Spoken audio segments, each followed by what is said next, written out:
everyone, Elsie Jensen here. Today we are going to start two different types of sourdough loaf. We're going to do a traditional one, and then we're going to do a garlic rosemary one, and then we will be making a Herby roast beef melt. So let's start with our sourdough. We'll start with our traditional and then our second one. So our base for our sourdough is we're going to be using 100 grams of sourdough starter with 375 grams of warm water. So I'm going to put my bowl on my scale. I always use a scale when I'm making sourdough just to be a bit more exact. And we're going to add 100 grams of active starter. I fed this morning, so it is nice and bubbly. And we are going to put in 100 grams. And give it a nice stir just in case there's any of the hooch up at the top. And we're going to pour 100. Oop, there's just about a little over. That's okay. And we're going to add, I'm going to turn my scale, and we're going to add 375 grams of warm water. You want to use warm water because that will help it incorporate into the flour. And that's around 1.5 cups. But again, I always use my scale because with baking, it's a lot better to be more exact. So, almost there. Okay, and then we're going to give it a nice swirl with my dough whisk because we want it to be nice and mixed. Okay, I'm going to put that to the side, and then I'm going to get my one for my other one ready. So again, I'm going to put my bowl on, make it at 0, and then we're going to add 100 grams of active starter. I fed it this morning. You want to feed it about 6 to 8 hours before you're ready to use it so it's nice and bubbly. There we go.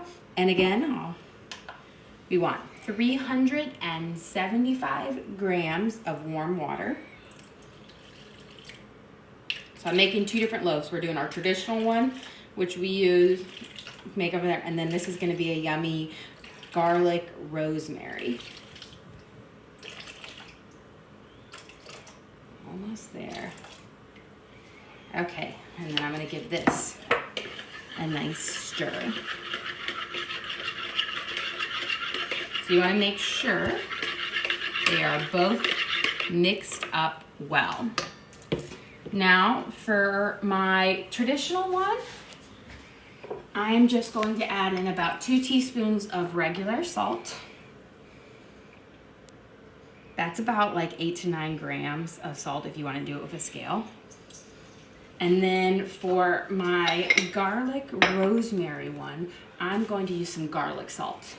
And I'm going to use about 2 teaspoons of that as well.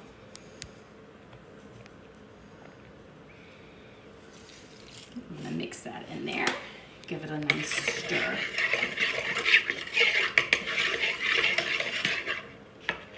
Okay.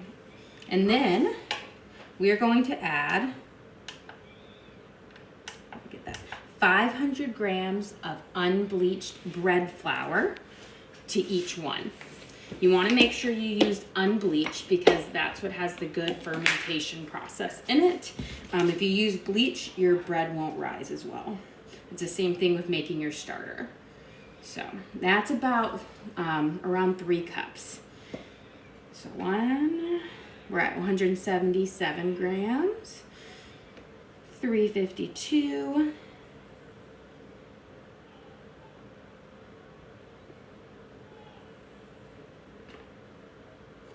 and 500. I'm going to pour that one into there. Give it a dust.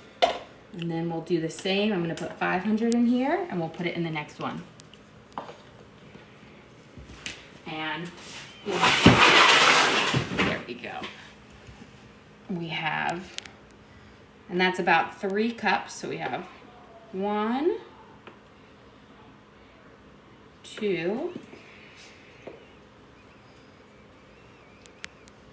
And there we go. 3 cups. Bandit's watching you. Oh, hi, Bandit. And we're gonna add this over here, and then I'm going to use my dough whisk to mix them up. And then we're gonna let our dough sit while we make our grilled cheeses, and then we're gonna prep our rosemary and our fresh garlic to fold into our rosemary and garlic loaf.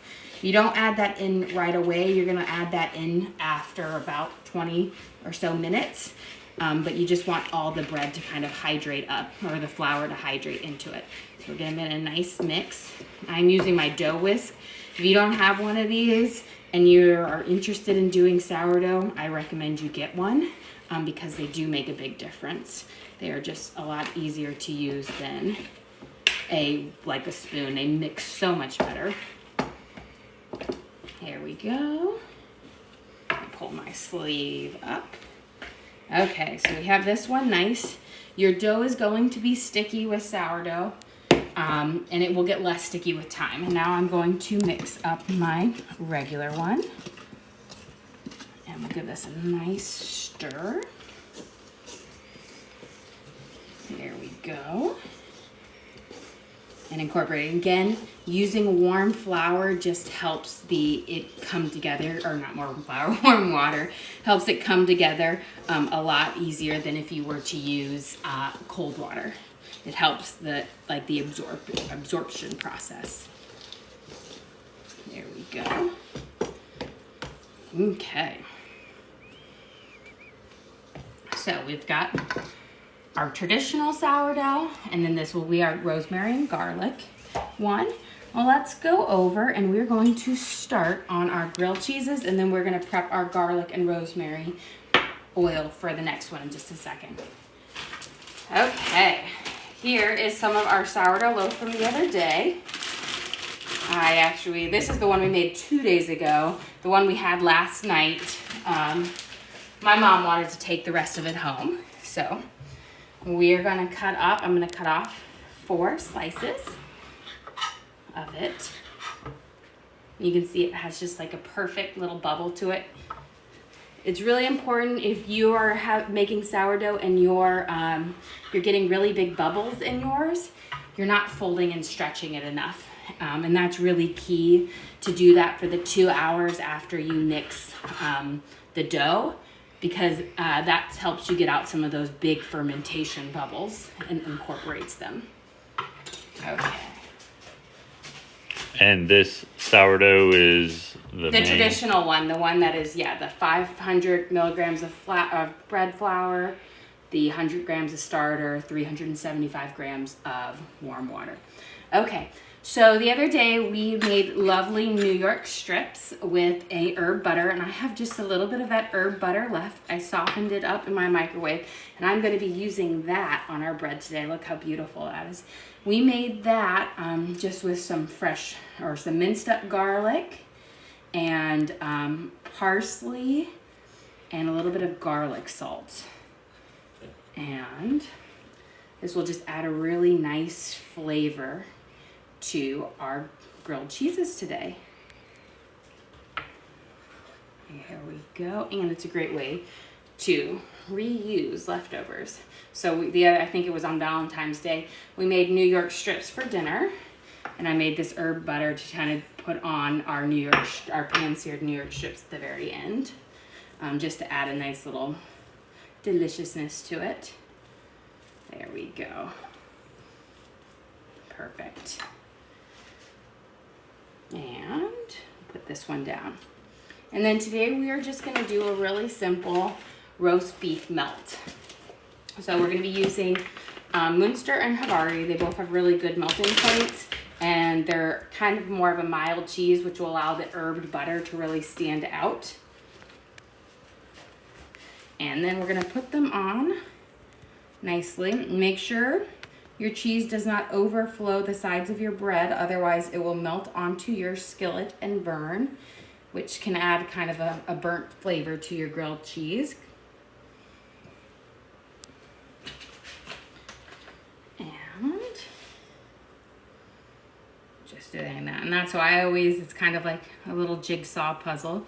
You just pull there. And then I'm just using good old sandwich roast beef, but if you had leftover beef from a roast, you could cut it up really thinly and place it on here. A roast, though, you might want to heat up your meat in a skillet first because the thicker it is, the harder it's going to be warming up. There we go. We can open this up. You got a question? I don't think, at least one person can't hear us. Can everyone else hear everything? I'll make sure I talk a little bit louder. No, I think she's saying no sound at all. Oh, that might be on your end. Yeah, I'm not sure. Okay. You might have, I wonder if you have like your silence on.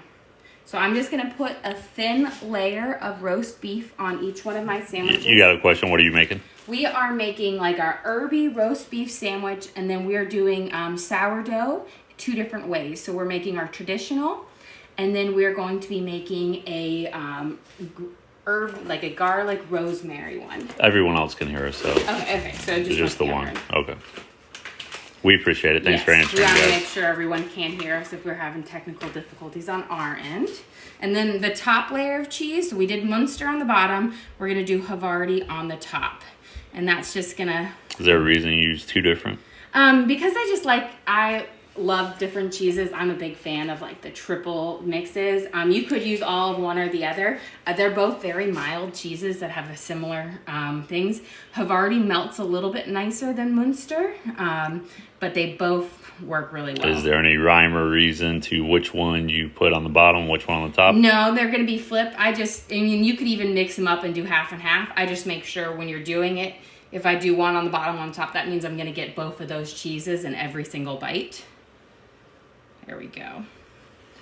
And I think bigger, it is fine if your meat overflows, but always try to make sure your cheese does not. Cheese. I have the video, if you've ever seen that one about the dog and the cheese tax, that's stuck in my head right now. I'm turning my skillet up to about a 7. I have no idea what you're talking about. I know. Me and my daughter have been singing this. It's a cute little lab or a golden retriever, and there's another one, and he always gets cheese, and he has to pay the cheese tax. So whenever he's there, you got to give him a slice of cheese. I know, it's dumb, but it's stuck in my head. It's the things. It gives us enjoyment. Okay. Let's work on our end. I'm using fresh garlic. I normally don't. I normally use minced one, but for this, you want to have fresh garlic. See, I never am a huge fan of fresh garlic because it is a pain to kind of peel these top, like, crunchy skins off. And I know, like, you can roast them and pop them out and whatnot. That just adds more time. So we're just going to do, like, a smash on them and then saute them up with some oil and dried rosemary. Fresh rosemary also works well with this. But I find that dry rosemary tends to have a slightly better texture in my loaf of bread because fresh rosemary is very long and it can be a bit chewy. So we're using 1 whole garlic clove. I'm right now peeling off all of these little chewy skins because we don't want any of that in our bread. Jess from Texas wants to know what you're making today. We have our Herby roast beef melts going on over here. And then we are making 2 types of sourdough. This is our traditional sourdough loaf, which is what we used on our sandwiches. And this is going to be a garlic rosemary loaf. Let me see if I can cut these ends off and then just squeeze these out. There we go. A lot of times that's in easier ways if you just cut the ends off of both, kind of like a regular onion, and then you can pull off this outer skin because that is very chewy. And the recipe cards we're starting to post. Yes, I do have my traditional sourdough recipe card up, so you can use that. It has kind of all the steps. I'm going to get one up for our starter, which takes, about a week to make. So if you guys are new to sourdough and you want to try and start with that. And then I can put this garlic rosemary one up too as like an addition. Okay, so we've got our garlic. So I'm going to first start by kind of giving it a little smash. Just pushing my knife on it and then smashing, like pushing in on top. This will just help it be a little bit easier to chop up and bring out some of our juices.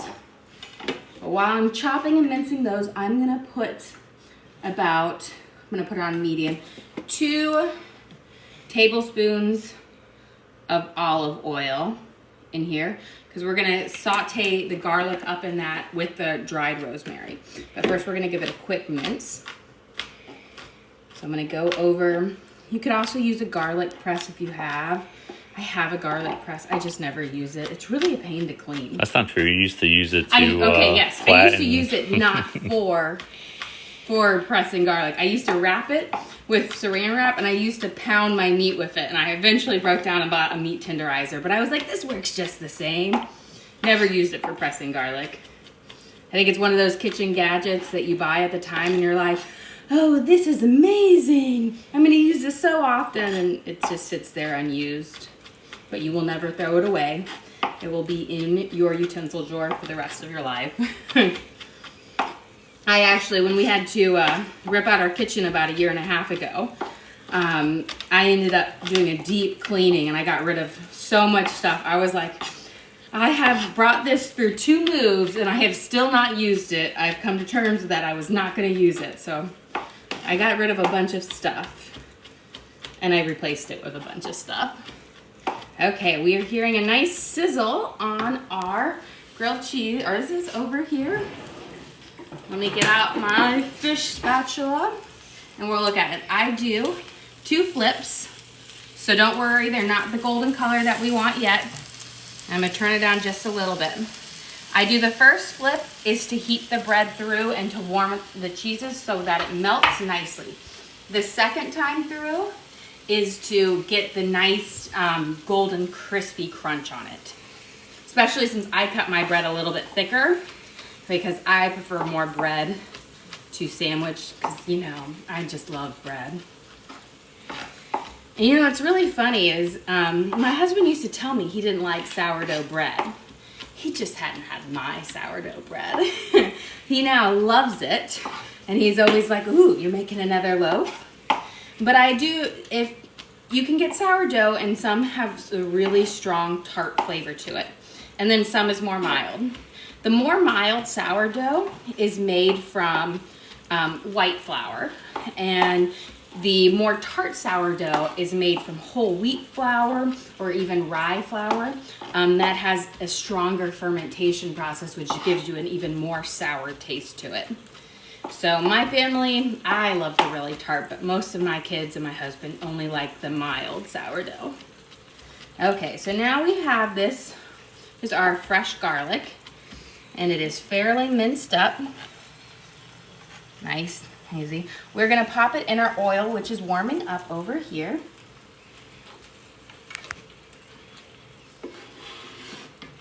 And we're gonna sizzle it. Yeah, you got a comment that they don't like it very sour either, which is, I think this recipe you're making is this one is a very pretty much mild perfect. one because it just uses the unbleached white flour. Let's get these ready for their second turn. Now this is going to be our crisping up and our melting stage. And I like to keep them closer together because my skillet is much bigger than my burner, and so the middle is where it's going to have the most even heating temperature. Let me get a spoon so we can stir this garlic. It's nice and starting to sizzle up. Now we really want it to release out its flavors into the oil because we're going to be folding this into our loaf. So when you make sourdough, like we did, we mixed it. And then you have to let it wait 20 to 30 minutes. And then you have to do this stretch and fold process. And you do it 4 to 5 times per loaf. And then you'll do it again, repeat every. You got a question? Did you put cheese on both sides? Yes, I did. Because it goes, what's the order? So I do cheese, meat, cheese, and then I only butter the outsides of the bread. They're not quite ready to flip yet, but they're starting to get a nice golden color, but they need a little bit longer. And you longer. butter the outside of the bread as opposed to coating the skillet? Yeah, yes, I don't put the butter in the skillet because if you put the butter in the skillet, it's what's not touching bread is going to burn and it'll give you a more burnt taste. Look, we have a nice, lovely boil on our garlic here. And now I'm gonna add in some dried rosemary. And I wanna put it in with the oil because I want it to really come out with the flavors. I'm putting about 1.5 teaspoons in here. What's the herb that goes crazy in our herb garden? Oh, mint. Or is that? No, it's not mint. It's like rosemary or thyme. The one I always have to completely cut back. Ooh, perfect. I was gonna say it could be. Well, rosemary's like a bush, and that's a perennial that comes back. I've had my oregano and my thyme. Sage is the fuzzy leaved one. I think it might be thyme. We'll see though. We always have our herb garden that grows. I will say, if you are starting or planning to do an herb garden this spring, don't plant mint in your garden. Plant it in a pot and keep it separate, far away from your garden. Yes. Mint spreads so fast, and it's impossible to get rid of. I mean, you can't make enough mint mojitos to use it all. And you could throw a party for 100 and you would still have plenty. Okay, I'm gonna turn my oil off. And you can see we've got this lovely foam, and if you were here in my house, you'd be able to smell this very aromatic garlic and rosemary scent. It smells so delicious. We're gonna let it cool for a second. These are toasting up nicely. Beautiful. I love a nice crispy grilled cheese. We want them to toast. And when you're cooking your grilled cheeses, don't cook them on high. Because if you cook them on high, you'll have a perfect toast on the outside of your bread, but nothing will be melted on the inside. Or you'll have everything burnt, and when everything is finally melted. There we go. Still need a little longer because I have these cooking on low, or it's on like a 3 or 4, because I want my cheeses to melt up nicely. You could also, sometimes when I'm doing them for my large family, I'm gonna crisp this side a little bit more too. I do them in the oven because if I'm making like 16 grilled cheese, I do them in the air fryer setting on my oven, and they'll crisp up and cook up nicely, really nice there. If you need to do like grilled cheeses in a large size. Let's see how you are cooking. Beautiful, we've gotten lovely crispy setting. I'm going to turn it down, and then I'm gonna get a plate to put these on.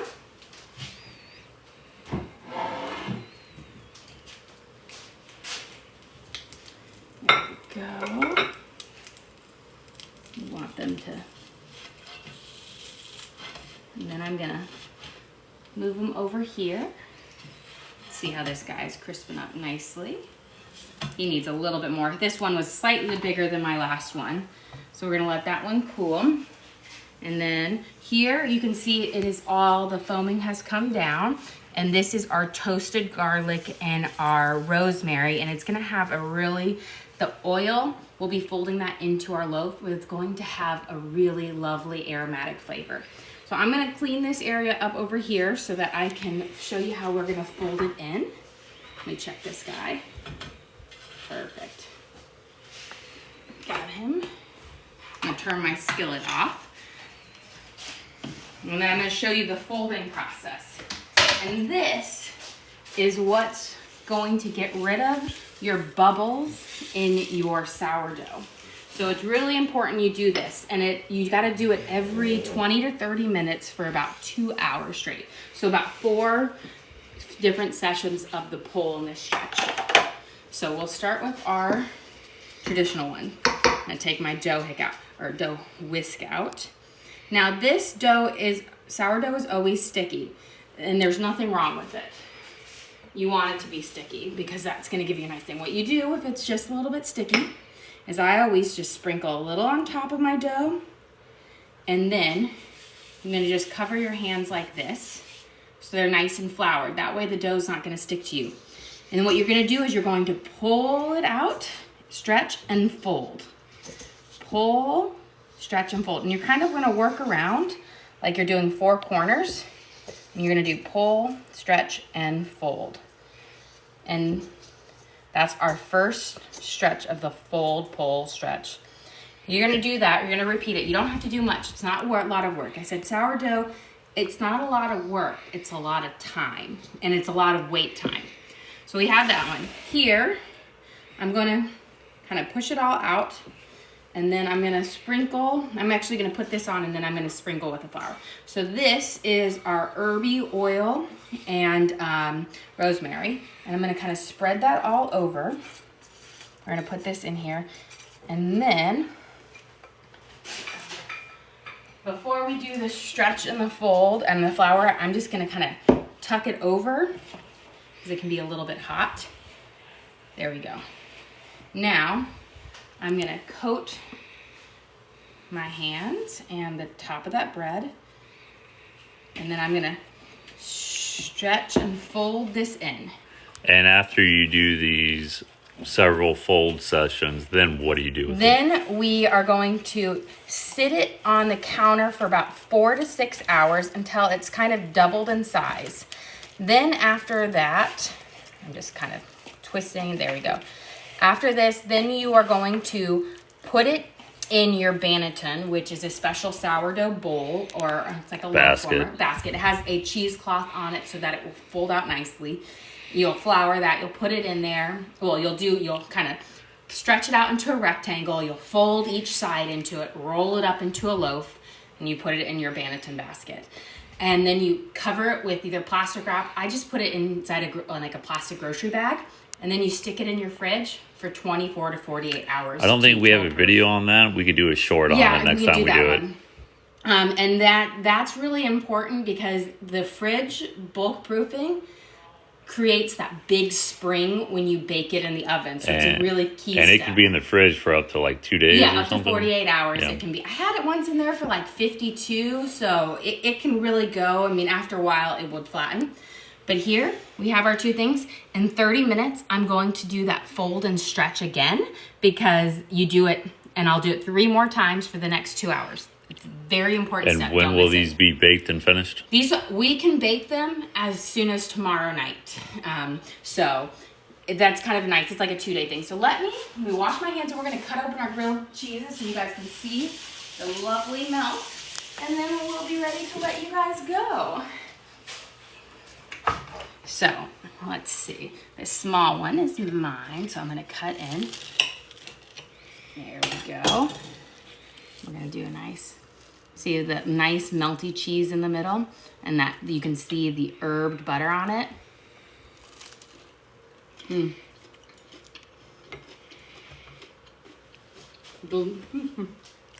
Delicious. The herb butter really gives a nice flavorful crust to the grilled cheese. Well, guys, thank you. Oh, one last question. Yes. Is that sourdough recipe or discard for those? So for sourdough bread, you have to use active starter. So I fed my starter this morning at around like it was 7:30. So it's about 6 hours before you make it. That's when you feed it, and we will use it in there. Has to be active. Well, guys, thanks for joining us. Don't forget to like and subscribe. We do live videos every single day. We post our videos on our link on our page. And again, feel free to send messages or comments about recipes you guys would like to try. Thanks again for joining us.